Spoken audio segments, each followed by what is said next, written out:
വൈദ്യുതി ലൈനിൽ നിന്ന് ഷോക്കേറ്റ് വിദ്യാർത്ഥി മരിച്ചതിൽ വീഴ്ച സമ്മതിച്ച വൈദ്യുതി വകുപ്പ്. ലൈനിന് തറനിരപ്പിൽ നിന്ന് ആവശ്യമായ ഉയരം ഉണ്ടായിരുന്നില്ലെന്ന് അന്വേഷണത്തിൽ കണ്ടെത്തി. വൈദ്യുതി ലൈനിന് താഴെ ഷെഡ് നിർമ്മിച്ചതിനും അനുമതി ഉണ്ടായിരുന്നില്ല. വീഴ്ച കണ്ടെത്തിയതോടെ ഉന്നതതല അന്വേഷണത്തിനും വൈദ്യുതി മന്ത്രി ഉത്തരവിട്ടു. മരിച്ച കുട്ടിയുടെ കുടുംബത്തിന് വൈദ്യുതി വകുപ്പ് 5 ലക്ഷം രൂപ പ്രാഥമിക സഹായമായി നൽകും.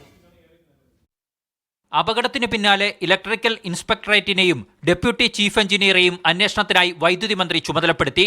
2 മണിക്കൂറിനകം പ്രാഥമിക റിപ്പോർട്ട് വേണമെന്നായിരുന്നു നിർദ്ദേശം. 2 റിപ്പോർട്ടിലും KSEBിക്ക് വീഴ്ച പറ്റിയതായി എടുത്തു പറഞ്ഞു.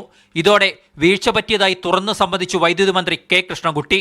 അങ്ങനെ ഒരു ലൈൻ എടുക്കാൻ പാടില്ലല്ലോ, അതും കൂടി കണ്ട. രണ്ടാളും സ്കൂൾ മാനേജ്മെന്റിന്റെ ഭാഗത്തുനിന്നും വീഴ്ചയുണ്ട്, KSEBിന്റെ ഭാഗത്ത് ഞാൻ വീഴ്ചയില്ല എന്നൊന്നും പറയുന്നില്ല. അതുകൊണ്ട് ഭൂമിയിൽ നിന്ന് വൈദ്യുതി ലൈനിലേക്ക് ആവശ്യമായ അകലം ഇല്ലാത്തതിനു പുറമെ സൈക്കിൾ ഷെഡിലേക്കും ആവശ്യമായ അകലം ഇല്ലെന്നും പരിശോധനയിൽ വ്യക്തമായി.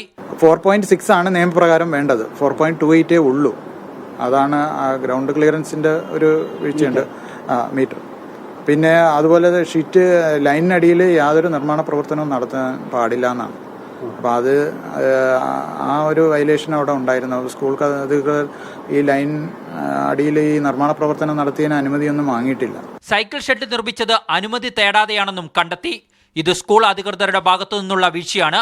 സ്കൂളിലെ വൈദ്യുതി ലൈൻ കവചിത കേബിളാക്കി മാറ്റുകയും ഒരു പോസ്റ്റ് സ്ഥാപിക്കാനും KSEB സ്കൂൾ മാനേജ്മെന്റിനോട് അനുമതി തേടി. അടുത്ത മാനേജ്മെന്റ് കമ്മിറ്റി യോഗത്തിന് ശേഷം അറിയിക്കാമെന്നാണ് സ്കൂൾ മാനേജർ നൽകിയിരിക്കുന്ന ഉറപ്പ്. മീഡിയ 1 തിരുവനന്തപുരം.